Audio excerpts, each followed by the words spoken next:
What's up, Nail Geeks? I am back with Night Owl Lacquer's Winter 2021 collection. This collection was inspired by the movie Eurovision Song Contest, the story of Fire Saga.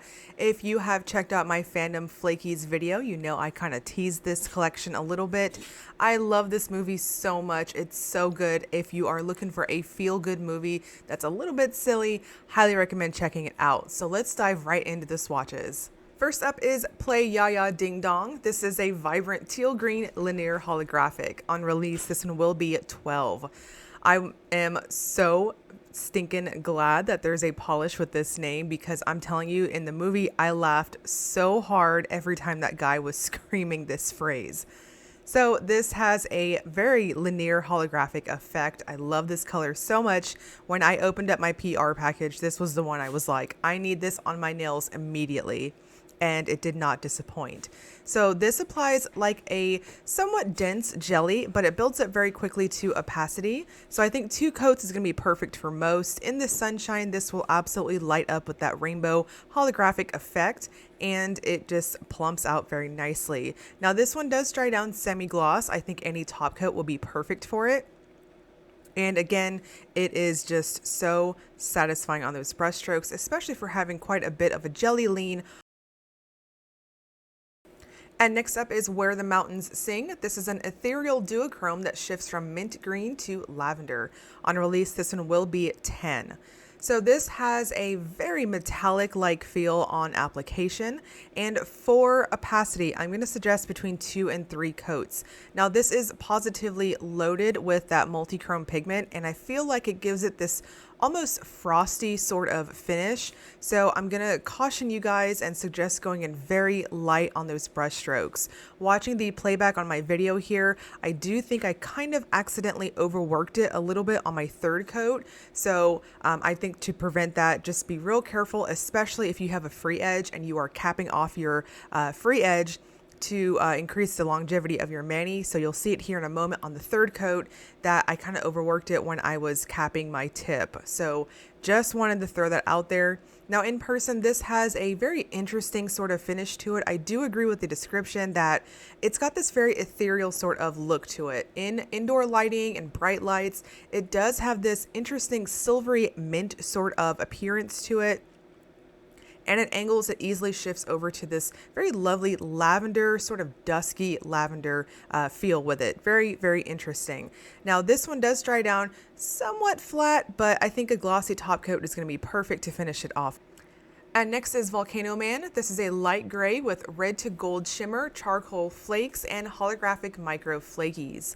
I really liked this one. Now, in terms of it being a white sort of crelly, I want to note that this is not stark in any means whatsoever. I definitely want to classify that base color as being a sort of dove gray. Now, the shimmer is quite strong in this one. In indoor lighting, it takes on this lovely red appearance, just true sort of goldish sort of red, and at angles it easily shifts over to gold. Now what's going to catch your eye the most are those charcoal flakes and holographic micro flakes. It gives you this lovely snowy sort of effect, if you will. We're currently having a snow sleet sort of thing here in the south, which is quite odd, but we do get it every couple of years, so I think I definitely have flurries on the brain at this point. Now for opacity, I think 2 coats is going to be perfect on it. It plumps out very nicely with a crelly formula, and it does dry down flat, so I'm going to suggest a glossy top coat. And next is Song Along. This is a fuchsia jelly filled with silver holographic micro glitter and pink, yellow, green color shifting crystal chameleon flakes. On release, this one will be 12. So this has a very jelly-like formula. I'm going to classify this one as one of those very juicy sort of jellies. After you top coat with a glossy top coat, it gives that wonderful squishy sort of jello-like appearance, and it's wonderful. I love the glitters in this one. This is probably my 2nd favorite in this set. It's very pretty, quite sparkly in person, and it does dry down slightly flat, so you're going to want to use a good glossy top coat. I didn't have any problems in terms of texture per se, but this is one of those types of juicy jellies, once again, that is quite thirsty for top coat, so you may want to use a glitter smoothing top coat of some sort in combination with your normal glossy top coat. Definitely up to you, but I just think it's one of those that, again, not quite textured, but it is just a touch thirsty. And if you want to retain that super juicy appearance, I think that would be best. Next is Your Dreamer, My Dreamer. This is an aqua blue purple multi-chrome with bright silver flakes. On release, this will be 12. So another really lovely flaky finish sort of polish in this set. This is really interesting. Now, the multi-chrome effect, in my opinion, I think is a touch on the subtle side. I think what you're mostly going to see is this blue to purple shift depending on your lighting.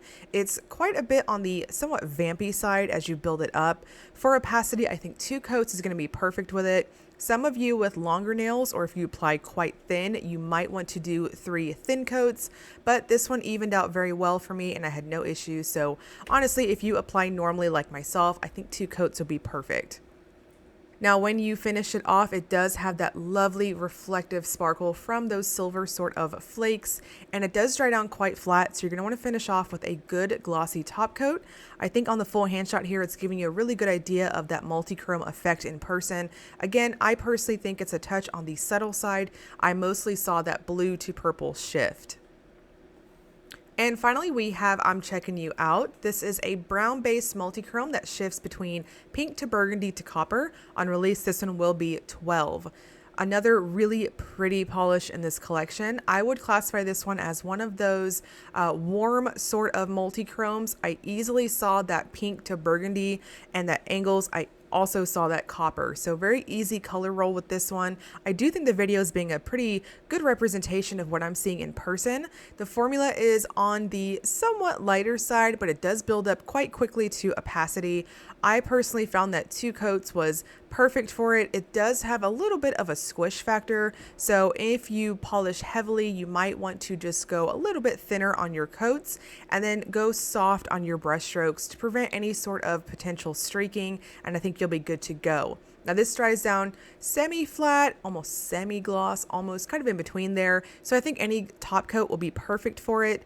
And on the full hand shot here, I think you're getting a good idea of what I'm seeing. So there is that burgundy effect, but there is a touch of pink and very bright lights, and an easy shift over to copper and almost greenish sort of lean at angles.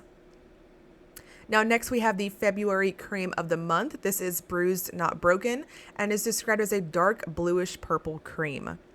Now, my bottle I've had with me for about a month now, and I wanted to note that on the bottle shot there, you are seeing just a little bit of the pigment kind of separating a little bit. I gave my bottle a really good shake before applying, and I had no problems with it in terms of formula or anything like that. So true to Night Owl's creams, this is very satisfying, strongly self-leveling, and it is very plump and wonderful. It's super creamy on application, and for the most part, I'm going to suggest going in very thin and use 2 coats and you'll be good to go. It gives you that wonderful gel-like appearance. I personally prefer my creams to have this very strong plumping sort of effect, and this definitely does it. If you have not checked out Lindsay's creams, I highly recommend it. They are wonderful and they apply super smooth and buttery just like this one. Now it dries down semi-gloss, so again, I think any top coat will be perfectly fine. And as a reminder, the top coat that I am using in this video is Night Owl Lacquer's Patience Not Required. 10 out of 10, recommend trying it out. Now, the whole collection and the cream of the month will release January 15th at 6 p.m. MST. I will link Night Owl Lacquer below for you guys if you want to check it out, and the Facebook fan group for additional swatches. And as always, if you enjoyed the video, please like and subscribe. I've got so much more to show you guys today. Thank you so much for watching.